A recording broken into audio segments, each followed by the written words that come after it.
तुमच्या जाहिरातीसाठी एक संधी मोठ्या प्रेक्षकांपर्यंत पोहोचवा. व्यवसाय असो किंवा इव्हेंट, विकासनामासोबत जाहिरात करा. स्क्रीनवरील नंबरवर आजच संपर्क करा. विकासनामा, तुमचा आवाज, तुमची जाहिरात. तसंच विकासनामाला सबस्क्राईब करा आणि अपडेटेड रहा. नमस्कार, मी विकास मिरगण. विकासनामा डिजिटल प्लॅटफॉर्ममध्ये आपलं सर्वांचं स्वागत. चर्चा करतोय पनवेलच्या राजकारणासंदर्भामध्ये वेगळ्या उमेदवार पदाधिकाऱ्यांशी आपण संवाद साधतोय. खऱ्या अर्थाने पनवेलचा विकास जो आहे भाजपच्या नेतृत्वाखाली झालेला आहे आणि तसंच कळंबोली सुद्धा जे रवींद्र भगत आहे यांच्या नेतृत्वाखाली कळंबोलीचा विकास झपाट्याने होताना दिसून येत. आपल्यासोबत रवींद्र भगत आहेत. सर, स्वागत आहे. शेतकरी कामगार पक्षातून थेट विकासाच्या मुद्द्यांवर भाजपात गेलं आहे. आता काय अजेंडा घेऊन मतदारांसोबत जात आहे? नमस्कार. प्रथमतः मी रवींद्र भगत, प्रभाग क्रमांक 10 मधून निवडलेला होत आहे. आपण जो प्रश्न विचारला, काय अजेंडा घेऊन, विकास हाच माझा अजेंडा आहे. गेल्या 25 वर्षाचा कालखंड होता. फक्त आणि फक्त जनतेची सेवा आणि जनतेचे जे प्रश्न आहेत ते घेऊन सातत्याने सिडको, महानगरपालिका यांच्याकडं उपोषण असेल, आंदोलन असेल, हे करून माझ्या प्रभागातील, माझ्या कळंबोलीचा विकास कसा होईल हेच फक्त करतात. आम्ही तुमचं आंदोलन पण पाहिलं. त्यावेळेला शेतकरी कामगार माझे आमदार होते. वेगवेगळ्या मुद्द्यांवर प्रशासना धारेवर धरलं.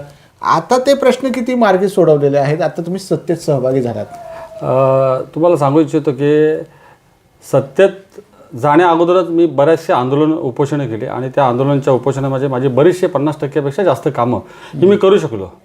परंतु खऱ्या अर्थानं आदरणीय देशाचे पंतप्रधान नरेंद्रजी मोदी जे असतील, महाराष्ट्राचे मुख्यमंत्री देवेंद्र फडणवीस देवभाऊ आणि पनवेल तालुक्याचे, पनवेलचे जे कार्यसम्राट आमदार आदरणीय प्रशांतदादा ठाकूर, प्रीतमदादा म्हात्रे, आमचे गणेशजी कडू, जयंत म्हात्रे साहेब यांच्या नेतृत्वाखाली भारतीय जनता पार्टी पक्षप्रवेश करण्याचा निर्णय जो घेतला तो फक्त आणि फक्त विकास.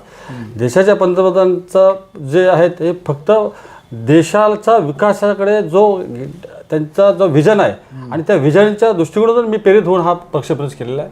आणि तो विकास पाहून मला असं वाटतं माझ्या प्रभागाचा विकास कुठेतरी कमी प्रमाणात होतो आहे.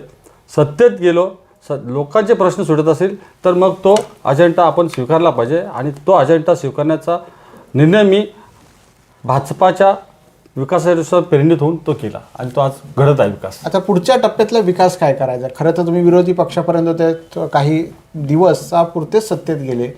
आता पुढच्या कालावधीमध्ये तुमची सरकार जे आहे महापालिकेमध्ये सत्ता येणार हे जवळपास निश्चित दिसतंय. तर काय पुढचा अजेंडा आहे बाबा, हे मला कळंबोलीवासियांना द्यायचं आहे, हे माझे प्रमुख मुद्दे आहेत. खरं तर या ठिकाणी मी आंदोलन आणि उपोषण करत असताना अनेक प्रश्न हे मार्गी लावण्याचा प्रयत्न आहे. पण प्रामुख्यानं हा जो मुद्दा आहे पाण्याचा मुद्दा जो आहे माझ्या प्रभागासहित, म्हणजे कळंबोलीतला एलाजी भाग असेल, सेक्टर 3 असेल, केल 5 असेल, या खालील केल 4चा केल 1चा भाग असेल, या ठिकाणी पाण्याचा प्रश्न हा सिडकोच्या मधून सुटलाच गेला नाही. जो मी महानगरपालिकेच्या माध्यमातून उपोषण करून सोडण्याचा प्रयत्न केला, परंतु मी शेवटला विरोधातला असला. आज प्रामुख्याने माझ्या कळंबोली प्रभाग 10 या कळंबोलीतील लोकांना पाणी मिळावं हे प्रामुख्याने माझा पहिला मुद्दा असेल. दुसरा मुद्दा म्हणजे माझ्या कळंबोलीमध्ये बराचसा युवक युवती जे आहेत बेरोजगार आहेत, या मुलांना रोजगार मिळावा हा प्रामुख्याने. आज या ठिकाणी आपण पाहिलं असेल तर पनवेल महानगरपालिकेचा कार्यालय हा मोठ्या प्रमाणात होतं. जसं नवी मुंबईपेक्षा चांगल्या पद्धतीने कार्यालय या ठिकाणी मिळेल. हजारो त्या ठिकाणी युवकांना रोजगार मिळणार आहे. दुसरा या ठिकाणी आपण पाहिलं तर एक आमच्या कळंबोली सर्कल जंक्शनच्या इथे एक चांगला म्हणजे ज्या जंक्शन एरिया होतो त्या ठिकाणी म्हणजे पुणे असेल, सातारा, सांगली, मुंबई चारही म्हणजे महाराष्ट्रात देशात जाणारा रस्ता होता आणि ह्याच सर्कलच्या बाजूला या ठिकाणी होणारा IT क्षेत्र आहे. त्या IT क्षेत्रामध्ये हजारो युवकांना काम मिळणार आहे.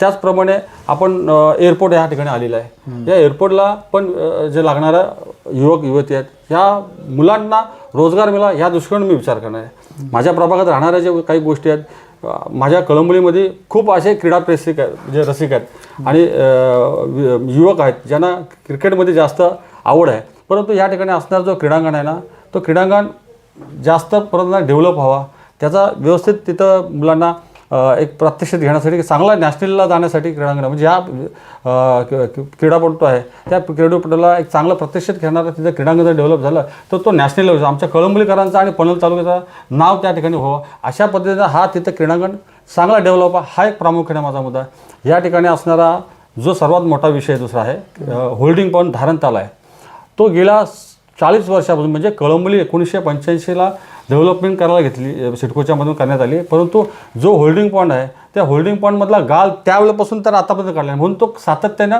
कळंबोलीला त्रास त्याचा सहन करत होता. परंतु ह्या वर्षी आदरणीय आमदार प्रशांत ठाकूर साहेब, प्रीतम म्हात्रे यांच्यामधून जो विकासाचं कामं सुरुवात झाली त्यामुळे कळंबोलीत पाणीचा प्रभाव यावेळेस दिसला नाही. कारण त्या तर विकास आहे. तर तो होल्डिंग पॉईंट जो आहे त्या ठिकाणी रस्त्या संदर्भात पण आंदोलन करण्यात आलं होतं, जे पाण्याचा निचरा होत नाही म्हणून गेल्या वेळेला. आपल्याला सांगू तर पाण्याचा निचरा होत नाही, पण आज सातत्याने पाठपुरावा करताना असं आपण पाहिलं असेल का या ठिकाणी असणारा रस्ता जो अतिशय सुंदर पद्धतीने कॉन्क्रीटीकरण होतले आहे. माझ्या प्रभागात असणारे सर्वच रस्ते आदरणीय आमदार प्रशांत ठाकूर यांच्या नेतृत्वात आणि प्रीतम म्हात्रे यांच्या माध्यमातून ते रस्ते सर्वच कामाचे मंजुरी माझ्या या कार्यवालमध्ये आपल्याला दाखवू इच्छितो का याच्यामध्ये मी केलेल्या कामाचा पूर्ण कार्यवाल आहे. याच्यामध्ये बरीचशी कामं मी करू शकलो. आता राहिलेली कामं ही जी आहेत ही रस्ते, तर रस्त्यांची कामं टोटल मंजुरी आहेत. फक्त आणि फक्त हा क्रीडा जर होल्डिंग पॉईंट आणि क्रीडांगण आहेत हे जर व्यवस्थित पद्धतीने डेव्हलप केलं तर माझ्या कळंबोलीचा विकास चांगल्या पद्धतीने होऊ शकतो. म्हणजे विकासाच्या दृष्टीने पाहिलं तर कळंबोलीचा बघण्याचा दृष्टिकोन लोकांचा जो आहे, आज खारघर पाहिलं, नवीन पनवेल पाहिला तर चांगल्या पद्धतीने डेव्हलप आहे, पण कळंबोली हा डेव्हलप नाही का तर तिथं सुखसुविधा व्यवस्थित नाही. आज कळंबोलीत आदरणीय आमदार प्रशांत ठाकूर यांच्यामधून जेवढ्या होकरताना एक चांगल्या पद्धतीने डेव्हलप या विभागामध्ये अनेक पश्चिम महाराष्ट्रातला मोठा वर्ग आहे, त्यांच्यासाठी तुमच्या मनामध्ये काय आहे? आपल्याला सांगू इच्छितो का या ठिकाणी असणारा माथाडी वर्ग जो कामगार वर्ग आहे त्या कामगार वर्गाला कुठेतरी शिक्षणात आज शिक्षण चांगल्या पद्धतीने माथाडी वर्ग हा माथाडी कामगार राहिलेला नाही आहे. आज एक सुशिक्षित रोजगार शिक्षक तरुण झालेले आहे.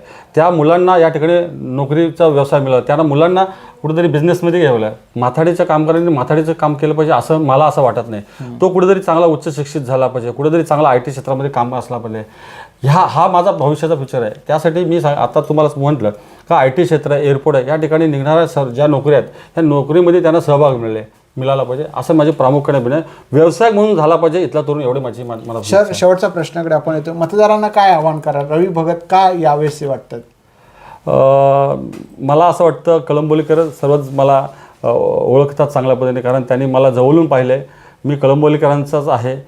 कळंबोलीच्या 2017ला ज्यावेळेस मी विकासाची कामाचा मुद्दा घेतला, म्हणजे नगरसेवक म्हणून निवडून आलो, त्यापासून तर आतापर्यंतचा हा माझा कार्यवाल आहे. याच्यामध्ये उपोषण असेल, बेमुदत उपोषणच्या माध्यमातून बरीचशी कामं, मग क्रीडांगण असेल, स्वच्छता अभियान असेल, आरोग्य केंद्र या ठिकाणी आपण पाहिले असेल का कोरोनामध्ये ज्यावेळेस सर्वच घरी होतं, माझा हाच कार्यालय, या कार्यालयामधून जवळजवळ मी 8 तास या ठिकाणी माझ्या सहकार्यांना घेऊन थांबलो आहे. कोरोनामध्ये ज्या आवश्यकता असणारे रुग्णाला बेड देणं, मास्क देणं, सॅनिटायझर देणं, आपण नव्हे तर माझ्या वैयक्तिक खर्चातून माझ्या मित्रांसहित माझ्यासहित धान्य वाटप, म्हणजे अशी परिस्थिती का लोक बाहेर निघत नाही, पण माझ्या सहकाऱ्यांच्या माध्यमातून मी त्या लोकांपर्यंत धान्य वाटत आलं. मी असं काही काळात तर मी व्हॉट्सअप आणि फेसबुकवर माझा स्वतःचा नंबर दिला का अशा लोकांना ज्यांना घरातून निघताच येत नाही अशी परिस्थिती निर्माण झाली होती. म्हणजे कोण कोणाला पाहत नव्हता. त्यावेळेस 8 तास या ठिकाणी ऑफिसमध्ये बसून मी काम केलं आहे. त्या लोकांना धान्य पुरवलं आहे. हे सगळं पाहता लोकांच्या सुखात दुःखात असणारा रवी त्यांचा काळामध्ये पण तुम्ही चांगलं काम केलं खूप. म्हणजे आता मला तर अजूनही काही लोक भेटतात, मी त्यांना ओळखत नाही का साहेब दादा तुम्ही त्यावेळेस आम्ही तुमची ओळख नव्हती, पण तुम्ही फोनवर मला कॉल केला, तुम्हाला कॉल केला तर दादा असा आहे माझा प्रश्न, तुम्ही सॉर्ट आउट करून दिला. मी तुम्हाला ओळखत नाही बोलतो, तुम्ही ओळखत नसेल पण तुम्ही माझ्यासाठी काय केलं ते मला माहिती आहे. देवारूपी तुम्ही आला होता अशी भावना लोकांची मनात आहे. ते मतदार तुमच्या मतात परिवर्तन करेल असं तुम्हाला अपेक्षा आहे? मला सांगायची गरज नाही.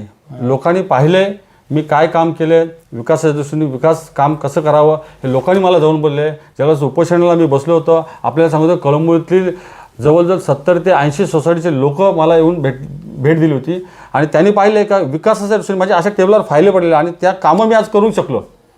ही कामं केल्या, त्या कामाद्वारे 100% कळंबोलीकर मला मतदान करतील आणि मला निवडून देतील अशी अपेक्षा आहे. हे होते रवींद्र भगत. त्यांनी सांगितलं विकासाच्या मुद्द्यांवरही मी निवडणूक लढवत आहेत आणि जे काही विकास कामं केले ते मतदारांसमोर आहेत आणि मतदार आता निश्चित याचा विचार करतील आणि योग्य ते लोकशाहीला मतदान होईल. धन्यवाद सर. धन्यवाद सर. थँक्यू. तुमच्या जाहिरातीसाठी एक संधी मोठ्या प्रेक्षकांपर्यंत पोहोचवा.